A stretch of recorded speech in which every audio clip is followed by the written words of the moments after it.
Muchas personas de provincia, me da gusto poder dirigirme a ustedes en esta sesión de este webinar que coordinamos con Software Group. Y bueno, la idea es hablar de iOS 7. Creo que todos ustedes han escuchado las noticias sobre iOS 7, hay mucho entusiasmo en el mercado y vamos a entrar directo al material para poder dejar tiempo al final para preguntas y respuestas. Bien. La idea de este seminario es presentarle algunas cosas nuevas de iOS 7 con el foco en los desarrolladores. Hay mucha información sobre cómo es iOS 7, qué tiene, qué funcionalidades ofrece para los usuarios. Y nosotros vamos a dedicar esta hora a hablar un poco de lo que implica iOS 7 para los desarrolladores. ¿Por qué creemos que iOS 7 es importante? iOS 7 se anunció en junio, más bien se presentó en junio en el evento de Apple, la Conferencia Mundial de Developers, en junio de este año 2013, y ahí mostraron esta gráfica que muestra cómo iOS 6, a menos de 10 meses de haber sido lanzado en septiembre del 2012, ya representaba 93% de toda la base instalada. Eso significa que la rampa de adopción de iOS 6 fue la más rápida en la historia. Si ustedes comparan esto con lo que sucede en otras plataformas como Android, hoy, en el 2013, un tercio de los usuarios tienen Android de hace un año, un tercio tiene Android de hace 2 años, un tercio tiene Android de hace 3 años, y así sucesivamente, cosa que no pasa igual con iOS. Por lo tanto, creemos que iOS 7 va a tener una adopción incluso más rápida y veremos que a mediados del año próximo, más del 90% de los usuarios de iOS habrán migrado ya a iOS 7. El cambio radical de iOS 7 implica el mayor rediseño que Apple ha hecho desde que lanzó iOS hace ya varios años. El look and feel, el aspecto, la forma en general de interactuar con iOS no cambió mucho desde la versión 1 hasta la versión 6. Sí hubo funcionalidades nuevas, por supuesto, pero el look and feel no cambió. Y el cambio radical en iOS 7 se deriva de tres ideas. Primero, la claridad. Lo que Apple está tratando de hacer es buscar que la información relevante para el usuario sea accesible, sea intuitiva, sea fácil de encontrar. Vean ustedes cómo ahora los botones en iOS 7 ya no tienen bordos. Es una versión mucho más minimalista, lo cual hace que las interfaces sean más limpias. El segundo elemento, la segunda idea importante atrás de iOS 7 es lo que se conoce como deferencia. Deferencia simplemente significa la interfaz de usuario no debe competir con los contenidos del usuario.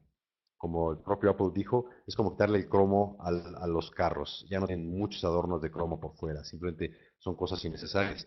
Las interfaces gráficas hasta iOS 6 se ven cargadas, invaden un poco del espacio, compiten con el contenido por el espacio. Y a partir de iOS 7 ustedes van a ver muchas aplicaciones que muestran este look, como muestro aquí a la mitad de la pantalla. El contenido es el rey, el contenido ocupa el espacio y la interfase gráfica del usuario casi no requiere espacio. Y por último, la profundidad. iOS 7 tiene una serie de elementos visuales que lo hacen muy atractivo, a pesar de que es simple y limpio. Tiene elementos interesantes en el caso de la ventana Home. Si ustedes ya instalaron iOS 7, que se liberó formalmente a partir de ayer, ustedes pueden ver cómo se ve ese efecto paralaje entre los iconos y el fondo, lo cual permite hacer ese desplazamiento y crear aplicaciones que tengan ese mismo comportamiento visual. Un cambio muy importante que Apple introdujo en iOS 7 es lo que ellos llaman Dynamic Type. El tipo de letras que se usan en la interfase de Apple cambió a esta nueva tipografía que se llama Helvetica New, que tiene diferentes pesos, podemos llamarle. Está la versión Light, la versión regular y la versión Medium. Y algo que ustedes van a ver a lo largo de iOS 7 es que conforme ustedes escalan el tamaño de sus letras en alguna aplicación o incluso el texto dinámicamente escala al hacer zoom, cambia el tipo de letra. Antes de tener este tipos dinámicos, pues simplemente aumentaba el tamaño de la letra y cada vez se hacía más grande, más pequeña. Ahora, para hacer la transición más suave, Apple cambia y si hago la letra más grande, entonces brinca de ser light a ser regular o medium para crear ese efecto de letras más completas que no solo aumentan en el tamaño.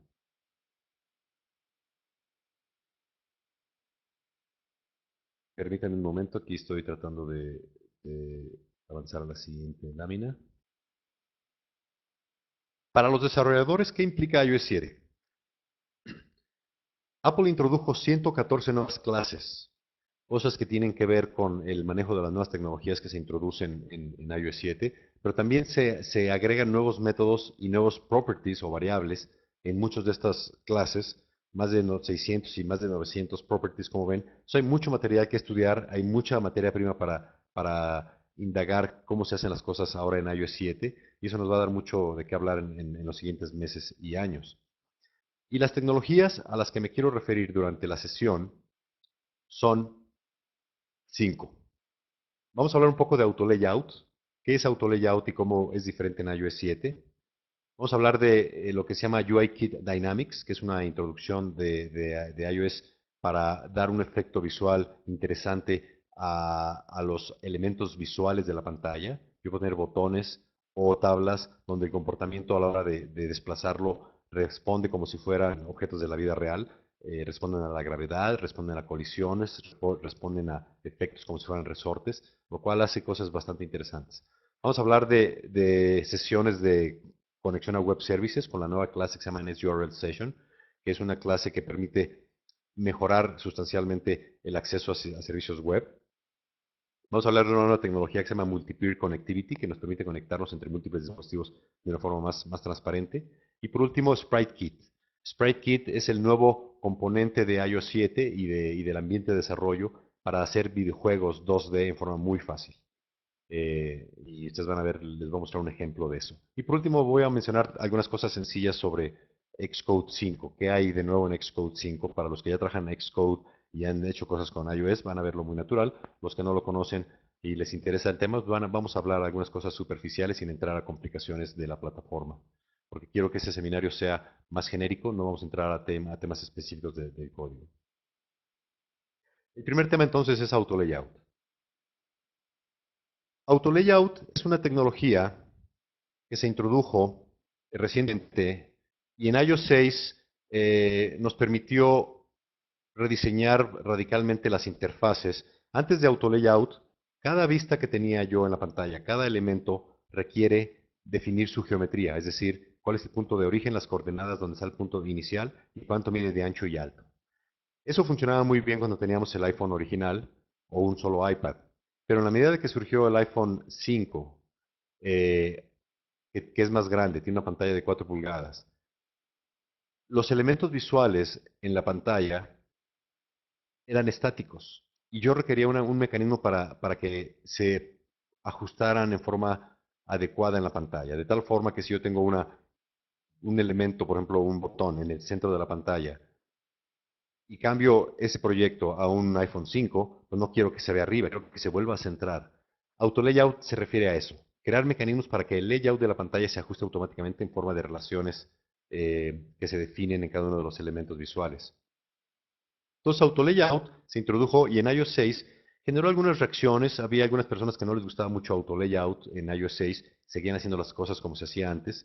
Y en iOS 7 se hicieron algunas correcciones importantes. Y este mecanismo de Auto Layout, de descripción, es un mecanismo que me permite definir la distribución de objetos visuales en la pantalla. Es un lenguaje descriptivo basado en restricciones. Esas restricciones se refieren a lo siguiente. Imaginen ustedes que yo tengo un objeto en la pantalla, como se hacía antes de Auto Layout. Yo tengo un elemento, en este caso es un botón, un switch que tiene dos opciones, y está anclado a la izquierda y a la parte superior en base a sus coordenadas del punto central. Si yo giro el dispositivo o cambio de una plataforma iPhone 4 a iPhone 5, ese objeto va a estar ahí y es posible que se pierda porque las coordenadas se salen. Si la coordenada Y, que es esta de aquí, estuviera más abajo, seguramente aquí se perdería porque al rotar ya no se ve. Auto Layout nos permite generar ese cambio de tal forma que lo vemos en forma mucho más elegante, porque yo voy a definir la posición de este objeto no en función de coordenadas absolutas con respecto al origen, sino lo voy a ordenar con respecto al centro de la vista, potencialmente, o a una distancia predefinida con respecto a la derecha. ¿Por qué usamos auto layout? Por un lado es relacional, es decir, codificamos las relaciones relativas entre objetos de nuestra interfaz. Es decir, yo en vez de decir el botón 1 está en tal posición absoluta con respecto al origen y el 2 igual, voy a decir el objeto número 1, que es un botón, siempre va a estar centrado con respecto a otra etiqueta y van a estar a 20 puntos de separación. De tal forma que si yo paso de iPhone a iPad, esos dos botones siempre van a estar centrados y a 20 puntos de distancia uno del otro. Eso es lo que llamamos relaciones relativas entre objetos. El dinamismo también implica que yo puedo hacer cambios muy rápidos. Si yo hice con AutoLayout algo para presentarlo en iPhone y quiero cambiar a iPad, al final yo puedo fácilmente ajustar algunas definiciones en esas relaciones de nuestros elementos visuales y ajustar de una plataforma a otra. ¿Sí? Y también a partir de iOS 7 podemos hacer relaciones complejas entre diferentes vistas, lo cual lo hace bastante conveniente. Entonces, con AutoLayout, en este caso, como mencioné en el ejercicio anterior, yo tengo este objeto que está centrado al centro en forma vertical y tiene una distancia fija con respecto a la derecha. Si observan al rotar el dispositivo, mantienen la relación central con respecto a la vista y mantienen la distancia fija aquí. ¿Sí? Entonces, esos son los dos que llamamos constraints. Los constraints son restricciones que definen cómo este objeto se comporta. La restricción es que tú siempre vas a estar sentado al centro. Aquí está centrado al centro, aquí también. La otra restricción es que siempre está a una distancia fija del lado derecho, igual aquí y acá. Ahora, como les mencioné cuando salió iOS 6, a algunas personas no les gustaba AutoLayout porque era un poco más rígido. AutoLayout en iOS 6 agregaba un montón de constraints, es decir, posición relativa con respecto al centro o con respecto a los bordos, y era complejo poder ir a hacer los ajustes, eh, y eso hacía que fuera un poco engorroso y por eso las personas decían, ¿sabes qué? Mejor voy a hacerlo como se hacía antes. Pero a partir de iOS 7 con Xcode 5, todos los constraints ya no se agregan automáticamente como pasaba antes, lo cual es bueno. Y yo puedo solicitarle a Xcode que agregue los que yo quiera. Si un objeto en la pantalla le falta alguna restricción o algún constraint, yo le puedo decir que me agrega los que falten, o también le puedo decir que si tengo de más, los quite y me deje los que son base. Por ejemplo, en este caso, este objeto en la pantalla tiene un constraint que dice que siempre va a estar a esta distancia fija de la parte superior y tiene dos constraints que determinan su tamaño ancho y alto. Entonces, ese objeto no se va a distorsionar a la hora de rotar o de cambiar a una plataforma iPad, por ejemplo. Sin embargo, si ustedes observan, aquí le falta una definición con respecto sea al centro o con respecto a la izquierda, de tal forma que el sistema a la hora de rotar no sabe si lo va a dejar a la misma distancia que tiene aquí o lo va a centrar como está centrado aquí. Afortunadamente con Xcode 5 yo puedo decirle, agrega los frames, agrega las restricciones faltantes y va a decir aquí falta esto, lo cual lo facilita. También, si tuviera constraints en conflicto, es decir, yo en algún punto hubiera definido que esta imagen tiene dos tamaños, por si está en iPhone y iPad, y eso entra en conflicto, yo puedo decirle, elimina las que sobran y vamos a enfocarnos solo en una. Entonces, en general, para los usuarios que ya conocen un poco de AutoLayout en iOS 6, van a ver que iOS 7 y Xcode 5 facilita enormemente el manejo de AutoLayout, y yo creo que ahora sí AutoLayout va a tomar fuerza para diseño de interfaces mucho más dinámicas, mucho más fáciles de mantener y de migrar a futuras plataformas. Una característica de Xcode 5 también es el preview. Antes de Xcode 5 y antes de iOS 7, si yo quería hacer un cambio y ver cómo se ve este ejemplo, yo tengo aquí la interfaz a la derecha y ven cómo tengo una pantalla que está pensada para un iPhone 5. El tamaño es de 4 pulgadas. Tengo este objeto centrado, es un botón centrado. ¿Sí? Si yo quería ver cómo se comporta esta interfase en un iPhone 5 o en un iPhone 4, tenía que correrlo en el simulador o conectar el dispositivo físicamente y ver cómo se desplaza. Afortunadamente ya en Xcode 5 yo tengo ahora este preview que me permite ver cómo se va a ver. Entonces yo tengo el preview a la derecha y esta interfase que yo tengo definida en Xcode con un botón al centro, veo cómo se va a desplazar, cómo se va a visualizar cuando lo roto. En este caso ya ven que está rotado. Cambié el tamaño de la pantalla a un iPhone 4, es decir, 3,5 pulgadas. Y también le puedo decir que me lo muestre cómo se vería en iOS 7, el botón, o cómo se vería en iOS 6, como ven ustedes el estilo antiguo de los botones. Y digo antiguo, pero es de hace un par de días, ¿no? Entonces, AutoLayout es una tecnología bastante interesante que mejora radicalmente en iOS 7 y con Xcode 5 y creemos que va a ser bastante utilizada. La siguiente tecnología que quiero comentar es UIKit Dynamics. UIKit Dynamics es una nueva tecnología que se introduce en la plataforma para ofrecer más dinamismo a las interfaces gráficas, nuevas alternativas de animaciones que se agregan a los elementos ya existentes de transiciones y de movimientos. UIKit Dynamics es un sistema de animación e interacción inspirado en el mundo real. Es decir, es declarativo y tiene componentes reusables. Voy a mostrarles un demo en un momento para ejemplificar a lo que me refiero.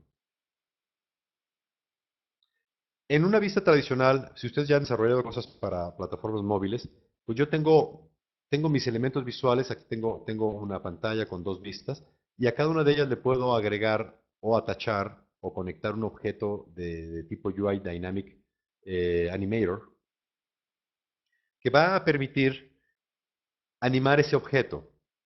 Y a este animator, que es el componente que permite estas interacciones dinámicas, le voy a agregar diferentes behaviors, que son los comportamientos. Entonces yo le digo a una vista, yo quiero que te comportes de una forma u otra. ¿Cómo funciona eso? Piensen ustedes en una tabla que hoy le dan scroll y las celdas están pegadas unas a otras. Si yo te doy scroll hacia arriba o hacia abajo, todas las celdas se desplazan en bloque. Están pegadas físicamente como si no hubiera ningún efecto de dinámica. Imagínense ustedes que cada celda en forma individual tuviera un animator y cada una de ellas tuviera un comportamiento que responde a la gravedad o responde a un efecto tipo resorte, de tal forma que cuando ustedes desplazan la tabla hacia arriba o hacia abajo, las celdas se desplazan, pero se pueden despegar o pegar como si estuvieran unidas con una pequeña liga, cada una de ellas, y ese desplazamiento se puede generar en forma muy fácil usando Dynamics y podemos agregar a nuestras interfaces haciendo cosas bastante más atractivas para nuestras interfaces de aplicaciones. Algunos de los comportamientos que ustedes van a poder encontrar en UI Dynamics son Gravity Behavior. Si yo puedo decir, defino el valor de la gravedad y puedo decidir que los objetos respondan o no a la gravedad. Entonces, si yo pongo un objeto y está suelto, el objeto se va a desplazar hacia abajo. Collisions Behavior permite que dos objetos, que pueden ser dos vistas, interactúen y si se extrapolan sus geometrías, reaccionen como si estuvieran chocando. Attachment permite asociar un objeto a otro de tal forma que si uno se desplaza, el otro esté pegado a él. Snap Behavior permite también definir que si yo quiero que un objeto se desplace, pero llegando a un punto se quede fijo con un tamaño específico, le doy ese efecto snap para evitar que si yo muevo algo y queda suelto, pues no se alinee perfectamente con respecto a otras piezas. Y también push behavior. Yo puedo asignarle un comportamiento push para poder asignarle a un objeto un comportamiento de desplazamiento en base a una fuerza que tiene cierto valor de fuerza y cierta dirección en base a un vector. Para mostrarles en vivo, voy a compartir mi pantalla y voy a pantalla.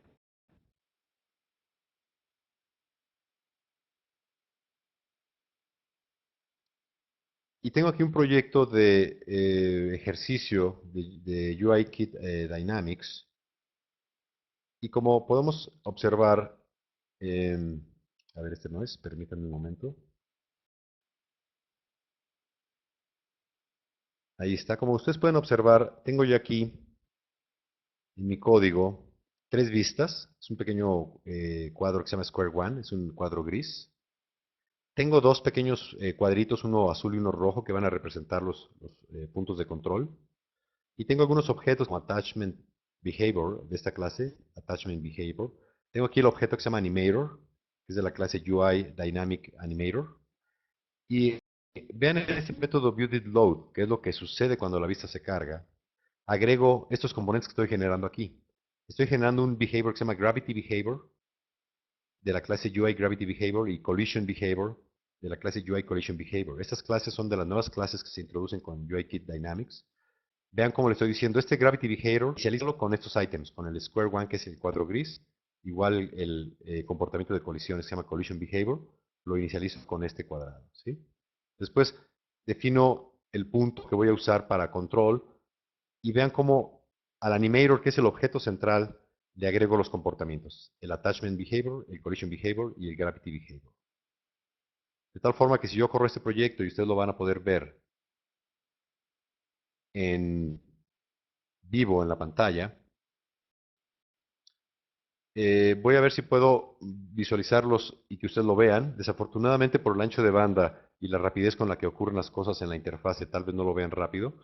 Voy a correr aquí un objeto, eh, déjenme ver, Spring.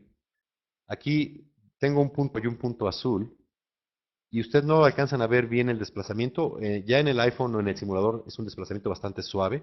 Imagínense que este punto rojo y el punto azul son un resorte, de tal forma que al mover yo el punto rojo del resorte, el cubo azul abajo se desplaza y rebota como si fuera un resorte. Si yo me hago a la derecha o a la izquierda, estoy solo desplazando el punto rojo, el punto azul, que es el centro del objeto gris, se desplaza. Ustedes lo ven en forma muy burda el desplazamiento, pero ya cuando lo ven ustedes en vivo, van a ver que el desplazamiento es muy suave. Es como si fuera un columpio. En este momento ya el desplazamiento del botón del punto rojo hace que el cubo azul se desplace como si estuviera suavemente en un péndulo, desplazándose como un columpio. Otro ejemplo es la gravedad, donde yo tengo dos objetos que caen, y uno de ellos cae más suave que otro porque responde diferente a la gravedad, y uno de ellos tiene un componente de rebote más fuerte que el otro. Entonces, aunque ustedes no lo alcanzaron a ver bien en el ejercicio, en sus pantallas, los dos cubos caen a diferente velocidad porque responden diferente a la gravedad, y cuando tocan el suelo, uno de ellos rebota más que el otro, y puede rebotar múltiples veces dependiendo del componente de rebote que yo le estoy agregando. Esos ejemplos que les mostré son una introducción muy rápida a UIKit Dynamics, pero creemos que va a empezar a usarse en forma bastante amplia para diseñar interfaces gráficas mucho más animadas, mucho más atractivas y mucho más que tengan mayor capacidad de enganchar al usuario. Voy a regresar al material en PDF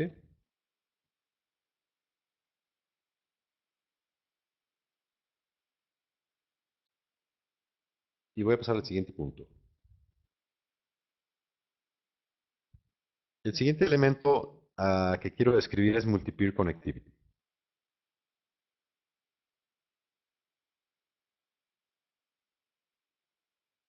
Multi-Peer Connectivity es una adición importante de iOS 7.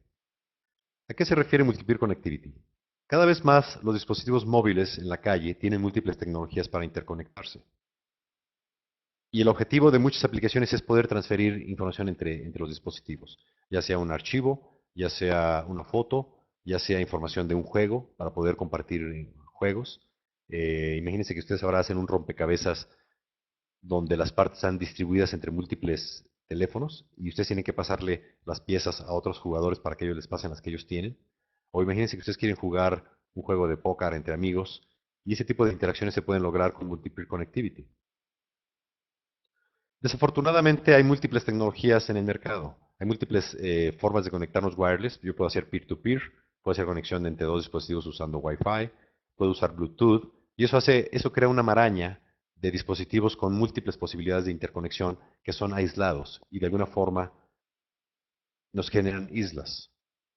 Lo que nosotros podemos ver aquí es cómo podríamos tener una tecnología de conexión que sea transparente y que me permita conectarme, aunque sea Bluetooth, Wi-Fi o peer-to-peer entre dos de ellos, lo que sería una conexión directa, sin pasar por un access point. Multi-peer Connectivity de iOS 7 me permite usar múltiples tecnologías wireless, me permite seleccionar las interfaces, me permite una interfaz de usuario para descubrir e invitar a otros jugadores o a otros peers, como se llaman en la tecnología. Y yo puedo transferir datos en forma estándar como datos o también como mensajes, pero también puedo pasar streams. De tal forma que yo podría tener audio y transferir audio de un aparato a otro, o podría enviar video o cualquier otro tipo de datos que puedan ser transmitidos como un stream. Y también Multi-Peer Connectivity soporta autenticación y encripción, lo cual permite tener conexiones seguras. La tecnología que se usa en Multi-Peer Connectivity es estos cuatro elementos. Nearby son los dispositivos que están cerca del rango, en el rango cercano, y que están dentro de este rango de las tecnologías soportadas. Yo podría ver por acá a 2 o 3 metros una persona que está en Wi-Fi que puedo ver, y por acá otra persona que está en Bluetooth. Un peer es un dispositivo que ya está cerca y al cual me estoy conectando. Un advertiser es el dispositivo que es descubrible por otros dispositivos, es decir, yo puedo publicarme y otros me pueden encontrar. Y el browser es cuando yo estoy buscando a otros dispositivos. Entonces yo, por un lado, me publico como advertiser y lanzo un browser y puedo ver quién está cerca de mí. La configuración es muy sencilla. Yo uso un objeto de la clase Multi-Peer Connectivity Peer ID, que es la identificación de quién es el usuario. Establezco una sesión de la nueva clase MC Session, que es Multi-Peer Connectivity Session, y lanzo ya sea al Advertiser Assistant o el Browser Assistant y automáticamente me conecto. Ya que estoy conectado, yo puedo transferir datos, como mencioné, de múltiples formas. Puedo mandar un mensaje, por ejemplo, si estoy jugando entre dos personas, tal vez lo que quiera pasar solo son las coordenadas de posición para que el otro jugador sepa dónde estoy y me pueda disparar. Puedo mandar streaming, que puede ser audio, video o cualquier otra cosa. Y también puedo mandar recursos. Puedo mandar un archivo, una foto o alguna paquete de información ya completo como un recurso. Al final del día, lo que yo quiero es, si yo tengo en el mundo de mi interacción un dispositivo Bluetooth, como el que está aquí arriba, con Bluetooth, y que está conectado a este otro dispositivo que tiene Bluetooth y Wi-Fi, y que si este amigo ve a otro dispositivo que tiene Wi-Fi, la idea de Multi-Peer Connectivity es que no importa que yo no tenga Bluetooth aquí, yo puedo conectarme, establecer sesiones, jugar o transferir archivos a esta persona que solo tiene Bluetooth, pero que no tiene Wi-Fi. ¿Por qué? Porque el motor abajo de Multi-Peer Connectivity permite que esta sesión de aquí vea a todos los jugadores involucrados en esta conexión y automáticamente permite la transferencia de datos transparentemente de aquí a acá. Es una gran tecnología. Yo creo que esto va a revolucionar y generar muchas ideas de juegos en particular, pero también de aplicaciones que transmitan información entre dispositivos. El siguiente tema es NSURL Session. Puse aquí el nombre de la clase para referirme a ella, pero realmente estamos hablando de una forma diferente de conectarnos a web services. Es un tema muy común en nuestros cursos. La gente quiere desarrollar aplicaciones para empresas y estamos siempre hablando de cómo voy a accesar información a través del protocolo HTTP hacia un web service, ya sea accesando información formateada usando el estándar JSON o XML. ¿Cómo funciona hoy? Yo tengo una conectividad en mis dispositivos y yo tengo la base de lo que son los sockets de BSD, que es la comunicación a más bajo nivel en TCP/IP. Y hacia arriba yo puedo usar estos frameworks, Core Foundation y CF Network, para hacer conexiones de streams y poder transferir streams que pueden ser datos discretos o continuos. Y arriba de esto, que aquí abajo estaríamos usando TCP/IP, ustedes seguramente conocen los protocolos TCP/IP, y de aquí para arriba tenemos lo que son el manejo de mensajes a nivel protocolos de más alto nivel como HTTP, lo cual nos permite conectarnos a web services. La clase clave ha sido históricamente NSURL Connection y a partir de iOS 7 tenemos una nueva tecnología que le llamamos NSURL Session. De hecho, NSURL Session va a reemplazar a NSURL Connection. Voy a hablar brevemente de a qué se refiere esto. NSURL Connection es una tecnología, pero también es una clase específica que permite resolver, es decir, saber dónde están. Yo le pongo una dirección HTTP www.codetree.com y el sistema me va a regresar la dirección IP para yo poder establecer una sesión. Y también puedo cargar información de estos sitios, ya sean archivos locales o conexiones HTTP seguras o data o FTP. Y esta conexión establece las políticas de carga, es decir, cómo cargo la información, cómo la presento, ¿sí? Y permite cierto nivel de autenticación y de proxy, que son los permisos para poder accesar un recurso. Históricamente, yo hago un objeto de tipo NetURL request, donde lo configuro. se lo paso al URL connection, que es el que se encarga de accesar el recurso global. Este recurso global aquí es lo que está después de la nube, es decir, aquí estoy haciendo una conexión a Internet y acceso a esa información. Y la respuesta la tengo en un objeto de tipo NSURL response. Entonces yo tengo el request por aquí, pido cierta información, me regresa un response donde ya tengo mis datos. ¿Ok? ¿Cómo veríamos esto ya un poco más en directo? Yo hago una solicitud, un request de tipo GET, es decir, le digo, dame el contenido de cierta dirección de Internet que se llama secret HTML. Estoy configurándolo porque recuerden que yo puedo configurarlo y le estoy diciendo, solo accésalo si hay Wi-Fi, no quiero que uses celular. Y el objeto NSURL Connection se encarga de todo y me regresa lo que encuentre. Si había un objeto de HTML, pues me lo presenta y yo lo puedo desplegar en mi pantalla. A partir de iOS 7, tenemos esta nueva clase que se llama NSURL Session, que cambia ligeramente las cosas. Por un lado, también es una tecnología como una clase específica, pero reemplaza a NSURL Connection, pero mantiene los conceptos básicos. Es decir, que los objetos de tipo NSURL Request y NSURL Response van a seguirse manteniendo, de tal forma que mucho de lo que yo he aprendido para hacer solicitudes de información a web services no cambien. Hago un request, me regresa una respuesta. Solo que en vez de hacerlo con NSURL Connection, lo voy a hacer con NSURL Session. eh, y vamos a encontrar algunas diferencias importantes. Incluye diferentes opciones para HTTP, se pueden hacer subclases, manejo mejorado de la autenticación. En vez de una conexión sencilla, yo hago una solicitud de autenticación y tiene un modelo de delegate, es decir, para recibir las respuestas en forma mucho más amplia. Cambios importantes también son estos. Número uno, permito subir y bajar información a través del sistema de archivos. Hoy el dispositivo iOS tiene ciertos archivos en su sistema de archivos y yo tenía que bajarlo y después escribirlo directamente al sistema de archivos. Ahora ya yo puedo subir y bajar cosas directamente a través del sistema de archivos. Muy importante, fomenta la separación de lo que son los datos de lo que es la metadata. Si cuando yo hago un request y voy a subir una foto a un web service, hoy mando todo pegado. A partir de iOS 7 con este tipo de URL session, puedo separar el request y la respuesta de lo que es lo que se llama payload. Es decir, payload es los datos. Si yo quiero subir una foto, lo puedo separar del request. Si quiero bajar una foto, la foto viene separada de la respuesta. ¿Sí?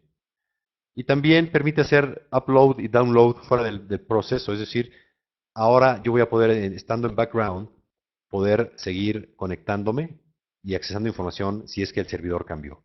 Si ustedes tienen un servicio, un web service y se quieren conectar hoy, tiene que estar continuamente preguntando en background si hay alguna actualización en la base de datos y si es así, traer la información. Eso implica consumo de batería, porque yo tengo que tener mi aplicación en background despertando, conectándose, checar si hay algo y regresar.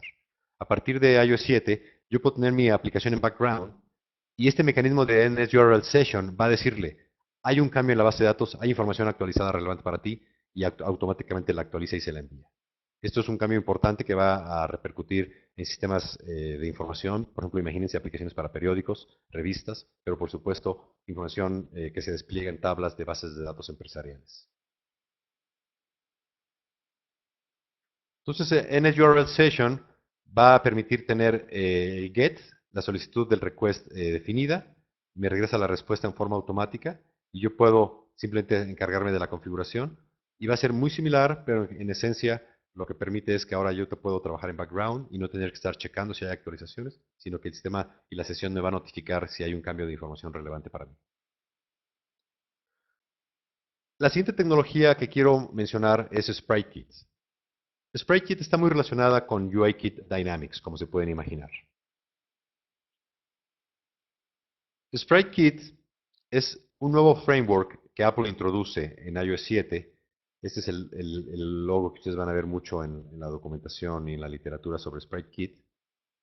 Y en esencia es un engine para juegos 2D. Si ustedes querían desarrollar juegos en iPhone, podrían hacerlo, pero era un poco tortuoso la creación de las vistas y los mecanismos de manejo de frames en el videojuego. Podían usar tecnologías específicas para desarrollo de videojuegos como Unity, que permite desarrollar un videojuego en 3D y también en 2D, pero es una herramienta adicional que tiene su nivel de complejidad.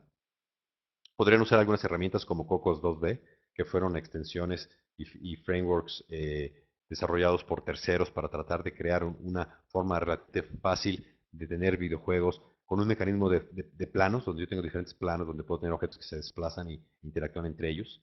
Sin embargo, a partir de iOS 7, con SpriteKit, ahora desarrollando en forma nativa dentro de Xcode en iOS 7, yo puedo tener una alternativa importante donde me puedo enfocar en gráficas de alta calidad, agregando sistemas de partículas en forma bastante conveniente, efectos visuales y animación y física, gravedad, torque, fuerza, masa, etcétera. Y el foco al final es que yo como desarrollador me enfoque en el gameplay, en cómo quiero que mi juego sea, sin perderme mucho en las tripas del engine o de cómo se hace esto al final en una plataforma. SpriteKit es un avance importante para el desarrollo de videojuegos en 2D, porque yo puedo agregar lo que se conocen como sprites. Sprites son las imágenes. Imagínense que ustedes tienen una figura hecha en Photoshop de un cohete. Pues ese es lo que le vamos a llamar sprites. Pero también podemos agregar figuras, líneas, círculos. Y también podemos agregar partículas, que son sistemas de partículas que pueden tener un efecto que puede representar polvo en un auto que va girando, puede representar fuego, puede representar la salida de un cohete, puede representar humo, agua, lluvia, niebla. Entonces las posibilidades que se abren con el sistema de partículas son bastante interesantes. También SpriteKit soporta animaciones y física, es decir, los objetos van a tener propiedades como masa, como responder a la gravedad o no, como el factor de rebote, si yo quiero que ese bouncing es que el objeto, si un objeto cae y aquí abajo hay un objeto rígido, quiero que rebote, pero el nivel de rebote va a depender de cuáles son las propiedades de este material. Y también podemos agregar, por supuesto, audio y video y efectos visuales usando las clases de AV Foundation, que son las clases de audio y video que tenemos en iOS para agregar a nuestros videojuegos. Y las partes de un juego con SpriteKit son las escenas, que es los elementos visuales que veo, las acciones, qué desplazamientos puede haber, qué interacciones puede haber, y la física, cómo la física interactúa con ellos. Es decir, si un objeto no se mueve y yo lo empujo, y si hay gravedad, el objeto va a empezar a desplazarse con respecto a la gravedad. Una adición importante en SpriteKit es este concepto de frames y un proceso que ocurre cada frame, a diferencia de otras aplicaciones que no son videojuegos. Cuando hay un frame, cuando hay un videojuego, y si el videojuego corre, por ejemplo, 25 o 50 o 60 frames por segundo, cada frame hay un proceso que corre y se desplaza a través de estos elementos, que es lo que se conoce como el game loop. Es el ciclo del juego y se ejecuta cada frame. ¿Cómo funciona? Primero, hay un update. En este método update que se ejecuta, yo voy a decirle, por ejemplo, hacia la derecha o hacia la izquierda. Leo el teclado, leo el acelerómetro, leo el giroscopio, y si me desplacé hacia la izquierda, entonces quiero que mi sprite o mi nave se desplace hacia la izquierda o hacia la derecha. Cualquier actualización que ustedes quieran hacer. Inmediatamente después del update, la escena es actualizada, se evalúan esas acciones, y la siguiente notificación que me llega es cuando el sistema ya evaluó las acciones y yo puedo tomar acción. Entonces el sistema evalúa qué actualizaciones hubo, yo puedo tomar acciones aquí. Inmediatamente después, el engine simula la física, es decir, después de que yo ya desplacé cierto objeto, le apliqué cierta fuerza, cambié sus coordenadas, ahora el sistema va a decir, ok, vamos a aplicarle la fuerza. Si ese objeto responde a la gravedad, entonces vamos a moverlo con respecto a la gravedad. Esto es independiente de las acciones del acelerómetro o del usuario, del teclado, etcétera. Después de que se simula la física, me lo notifica y al final, antes de que el frame sea presentado, tiene que hacerse el render. Es decir, que después de las actualizaciones que yo le hice al sistema, desplacé hacia la derecha o hacia la izquierda las flechas o el acelerómetro, etcétera, después de que el sistema hace esa evaluación y actúa con los componentes físicos sobre la escena, hace el render y lo presenta en la pantalla. Después de que termina esto, empieza el siguiente frame. Y si un juego está corriendo 20, 30, 50 o 60 frames por segundo, este loop corre esas 50 o 60 veces, lo cual lo hace bastante dinámico. Por eso los videojuegos que ustedes van a empezar a ver con SpriteKit en 2D van a ser bastante realistas, van a ser juegos de bastante buena calidad. Si ustedes entran como developers a la documentación oficial, hay un juego completo que ustedes ya pueden ver. Desafortunadamente no es fácil mostrarlo por el ancho de banda aquí, pero van a ver que hay juegos de alta calidad 2D donde podemos tener cosas bastante complejas en un tiempo bastante corto.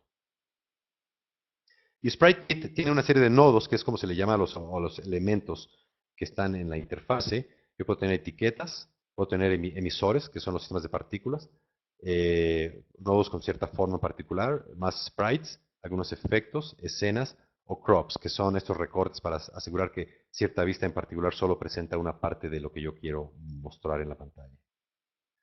Los sistemas de partículas, que son a través de este objeto que se llama emitter node, es un nodo emisor, pueden tener diferente textura, diferente escala, color, tiempo de vida, velocidad, de tal forma que yo puedo crear explosiones, puedo crear cascadas, puedo crear efectos de un remolino en la lluvia, etcétera, para hacer un efecto de tipo ciclón.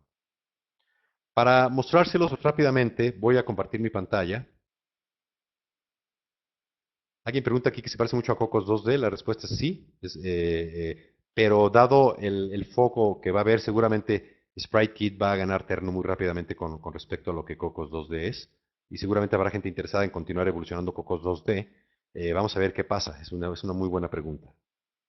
Voy a compartir entonces la pantalla para mostrarles algo muy sencillo que está hecho con SpriteKit. Tengo aquí ya mi pantalla donde ustedes ven que tengo un Ship Sprite, que es un emisor de la clase SK Sprite Node. Tengo un emisor que le llamo Particle Systems. Tengo un Motion Manager, ¿sí? A la hora de inicializarlo, genero efectos como por ejemplo la gravedad del mundo físico con un objeto de tipo CG Vector. Creo el sistema el Ship Sprite, que es mi objeto, ¿sí? Perdón, me dicen que no se está viendo aquí. Déjenme ver por qué no se está viendo. A ver, aquí está ya. Sí, me faltó un cambio, disculpen. Aquí está ya. Ahora ustedes ya lo pueden ver. Ya se ve. Les decía, voy a regresarme aquí 10 segundos.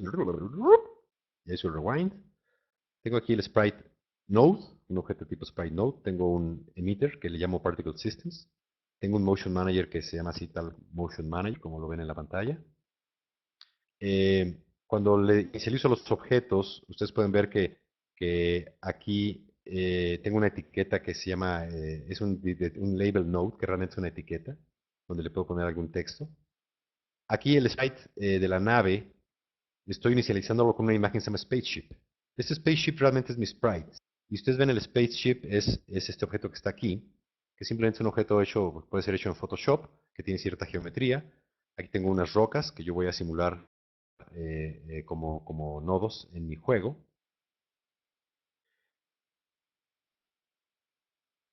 Inicializo entonces el sprite, que es la nave, donde le digo que sea afectado por la gravedad o no. Le pongo algunos componentes como colisiones, contactos. Lo agrego al nodo principal con add child, ship sprite. Después tengo aquí esto que se llama smoke pad. Realmente es el sistema de partículas, que es mi objeto de tipo de nodo de emisor. Y aquí se lo estoy agregando. Pero aquí le agrego el sistema de partículas, se lo agrego a mi nave, que se llama Ship Sprite. Aquí tengo algo que no voy a poder mostrarles en el simulador porque es usar el giroscopio para que este juego se pueda usar sin desplazarme, sin tener que usar el mouse o el dedo. Y lo voy a correr directamente para ver qué pasa. Van a ver que es un juego muy sencillo. Tengo un método para agregar rocas en forma aleatoria, de cierto color, que giren hacia cierta dirección en base a una serie de parámetros que tengo aquí en forma aleatoria con rand. Y lo voy a correr. Ahí van a verlo un poco lento, pero van ustedes a ver cómo empiezan a caer piedras o rocas de la parte de arriba. Y yo puedo entonces desplazar, como no tengo el giroscopio aquí, voy a desplazar mi nave. Y vean cómo la nave tiene un sistema de partículas que emite fuego. Lo voy a desplazar con el mouse. Pero vean cómo al chocar con un objeto, realmente los nodos de las rocas son vistas. Pero aquí responden a algunos aspectos del mundo real, como por ejemplo la gravedad, torques, colisiones y demás. Entonces, este ejercicio que tenemos aquí es un ejercicio muy sencillo que ya podríamos pensar que podría ser el 50% de un juego si ustedes quisieran tener una nave que se desplaza en el espacio, que choca con asteroides, con Space Invaders. Y entonces imagínense hacer un juego de Space Invaders que no solo sean gráficas estáticas, sino que las gráficas respondan a colisiones, gravedad, rebotes, etcétera, es algo que se puede hacer ahora muy fácilmente con SpriteKit. Voy a tener la pantalla y regresar al PDF. Para terminar, Xcode. Xcode tiene algunos cambios importantes. La versión Xcode 5 ya la pueden ustedes bajar a partir de ayer. Los que son developers ya seguramente ya la tendrán. Los que no son developers pueden con una cuenta de iTunes bajar Xcode y empezar a jugar con Xcode y empezar a hacer algunos experimentos. Nuevo. Tiene una interfase gráfica limpia, más simple. El mismo foco que se puso en iOS 7 para reducir la interfase y hacerla más compacta se aplica en Xcode. Fue recompilado, lo cual, con un nuevo compilador, lo cual tiene mejoras importantes en desempeño. Soporta los procesadores A6 de Apple en forma optimizada y va a tener futuro soporte para el nuevo chip A7 que ya fue anunciado y que estará disponible en el mercado cuando salga el iPhone 5 más adelante en el mes siguiente. Maneja el nuevo compilador LLVM, que es Low Level Virtual Machine, que en forma estándar. Para los que están un poco involucrados en el tema de los compiladores, hasta iOS 6, Apple tenía la opción del GCC como el compilador estándar. Se empezó a usar LLVM en iOS 5 y 6, cuando se introdujo el concepto de ARC para manejo de memoria optimizado. Y a partir de iOS 7 y Xcode 5, básicamente nos vamos a enfocar en la última versión del LLVM como nuevo compilador, que lo hace mucho más eficiente y nos permite algunas cosas interesantes como les voy a mostrar aquí adelante. Uno de los cambios importantes de Xcode 5 es el preview que ya les mostré cuando hablamos de auto layout. Otro es los indicadores del debugger. Yo ahora puedo correr mi programa y directamente, sin tener que correr Instruments, que es esta aplicación sofisticada para ver el desempeño de mi aplicación en uso de memoria y CPU, yo directamente en Xcode puedo ver cómo está el uso de memoria y del CPU con estos indicadores visuales que me dicen cómo va el CPU, qué tanto, dónde hay picos de ejecución, si hay algún problema en la ejecución o no. Adicionalmente, el debug de Xcode 5 me permite ver el estado de los objetos. Si yo aquí en Return Object, mi método va a regresar este objeto, yo puedo ver que exactamente qué tiene. Sé que este es un arreglo que tiene dos objetos, aquí me dice cuáles son. La posición 0 tiene tal cosa, la posición 1 tiene tal cosa. Y si le doy clic aquí en información, me muestra qué información tiene. Si le doy clic aquí en el ojito, me mostraría. Si este fuera una imagen, por ejemplo, aquí me mostraría la imagen y yo podría decir, ah, ok, la imagen es correcta, la bajó bien de internet, lo cual lo hace bastante amigable para proyectos complejos. En resumen de esta sesión, hablamos de la introducción de iOS 7, hablamos de estas nuevas tecnologías que iOS 7 junto con Xcode 5 ofrecen, como los ajustes y las mejoras en auto layout que se introdujo desde iOS 6. Esta nueva tecnología que es UIKit Dynamics para agregar comportamientos y mayor dinámica a las interfaces gráficas. Hablamos de esta nueva forma de accesar web services con NSURL Session, que reemplaza a NSURL Connection y nos va a permitir trabajar en background aplicaciones sin tener que estar preguntando continuamente para saber si hay un update, sino que el sistema nos va a permitir hacerlo automáticamente. Hablamos de Multi-Peer Connectivity, que nos permite tener interacción entre diferentes dispositivos independientemente de si están conectados a través de Bluetooth, Wi-Fi o peer-to-peer. SpriteKit, que como ya algunos de ustedes vieron, soporta esta forma de hacer juegos 2D en forma muy fácil y muy amigable en Xcode 5, que seguramente va a ser una alternativa con respecto a lo que ya hay y que algunas personas han usado, como SpriteKit, como Cocos 2D, perdón. Y por último hablamos un poco de Xcode 5, algunas adiciones, cosas que ustedes van a ver cuando empiecen a trabajar con Xcode 5. En resumen, y perdón, ya terminando, y para dar algunos tiempos a algunas de las preguntas que, que, que se han hecho, nuestra empresa Codetree es una empresa enfocada en la capacitación y desarrollo de apps. Tenemos un programa permanente de cursos de iOS. Empezamos a dar cursos de iOS 7 desde junio. Ya ahora estamos ya impulsándolo fuertemente. Tenemos un curso de programación o un curso de introducción a la programación para aquellos de ustedes que no son programadores, son animadores 3D, diseño gráfico. Hemos tenido abogados y dentistas aquí que quieren aprender, lo cual es bueno.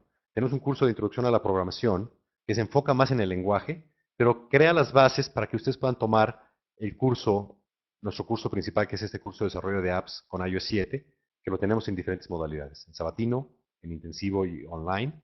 Los invitamos a que conozcan nuestra página, aquí está la liga. donde van a encontrar toda la información, el calendario de cursos, los temarios, cualquier información relevante para ustedes. También tenemos cursos de desarrollo de videojuegos y aplicaciones interactivas 3D con Unity y pronto tendremos también alternativas de desarrollo para la plataforma Android. Sin más, les agradezco a todos su atención. Mi nombre es Enrique Aro, ahí está mi correo. Tenemos algunas preguntas que vamos a tratar de responder. Debo mencionar una cosa, porque veo una pregunta rápida. Continuamente tenemos empresas que nos piden desarrolladores de iOS. Hay una gran demanda en el mercado, es una buena tecnología para aprender. Si alguno de ustedes, de los que están en este momento en el webinar, conoce iOS o tiene un nivel intermedio de iOS y quisiera rampar o cree que ya podría aplicar para alguna de las posiciones que continuamente nos llegan, por favor, mándenos su currículum y nosotros lo canalizaremos al lugar correspondiente. Durante la sesión se han estado respondiendo algunas de las preguntas por uno de mis colegas aquí. Eh, Vamos a tratar de abordar algunas de estas preguntas.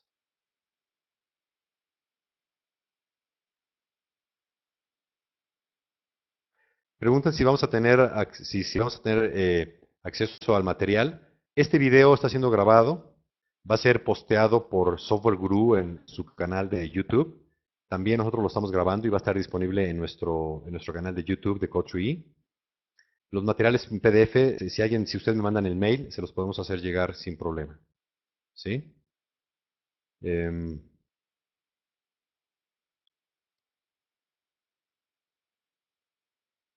estoy checando aquí las preguntas. Veo que ya estamos respondiendo sobre las ligas y algunas de las respuestas. Entonces, nos quedan 5 minutos. Veo una pregunta: ¿qué recursos se requieren para poder desarrollar? Bueno, si ustedes quieren desarrollar para iOS, deben tener una Mac. Eh, Hay la posibilidad de que ustedes puedan emular el ambiente Mac en una PC. Es una posibilidad que también pueden explorar, pero por supuesto se requiere una Mac para desarrollar. Teniendo la Mac, requerimos estar registrados como developers, es decir, entrar a la página de Apple, es en developer.apple.com. Me registro como developer. La licencia, o más bien la certificación o registro como developer cuesta $99 por año. Una vez ya teniendo el registro como developer y teniendo Xcode, puedo empezar a desarrollar y a hacer proyectos, subirlos a la tienda sin ningún problema, en forma inmediata. En nuestros cursos nosotros tenemos equipos Mac para todos los participantes. Hemos tenido participantes que prefieren traer su propio equipo Mac y lo traen y trabajan sobre su Mac, pero si alguno de ustedes está interesado en nuestros cursos y no tiene acceso a una Mac, pero quiere aprender, nosotros contamos con equipo Mac de última generación, uno por participante. También eh, debo mencionar que nuestro curso online es un curso bastante conveniente para personas de provincia. Nuestro curso online, a diferencia de otros cursos en el mercado, no es un curso basado en tutoriales o en videos que yo veo cuando tenga tiempo. Nuestro curso es un curso estructurado de la misma forma que estructuramos el curso sabatino, el mismo número de horas, el mismo flujo, los mismos ejercicios, con un instructor todo el tiempo conduciendo la sesión. En nuestros cursos online usamos GoToMeeting. El profesor se conecta, los alumnos se conectan, se pueden ver en video. Lo que el profesor está desarrollando, el instructor está desarrollando, se ve tanto en el PDF como en Xcode. Los ejercicios los podemos mostrar en vivo ya corriendo en el dispositivo a través de GoToMeeting. Y en general es una plataforma que les puede convenir para los que son de provincia y quisieran incursionar en el mundo de iOS 7. Víctor, no sé si tenemos alguna otra pregunta relevante que pudiéramos responder. Vamos a hacer disponible el PDF para todos en una liga que vamos a agregar una vez tengamos la lista completa de los participantes.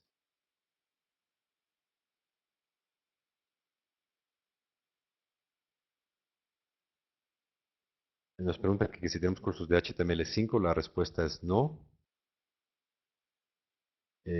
sobre México First. Debo comentar que México First es un ejercicio, es un esfuerzo muy bueno para tratar de llevar certificaciones a la industria. Estamos trabajando con México First, tratando de ver cómo encontramos una alternativa. Apple no ofrece una certificación para personas que estudian iOS, como sucede en el caso de, por ejemplo, SAP, Oracle, Autodesk o algunas otras empresas. Entonces, el hecho de que Apple no ofrece una certificación, ese ha sido un tema. Estamos explorando alternativas con respecto a México First.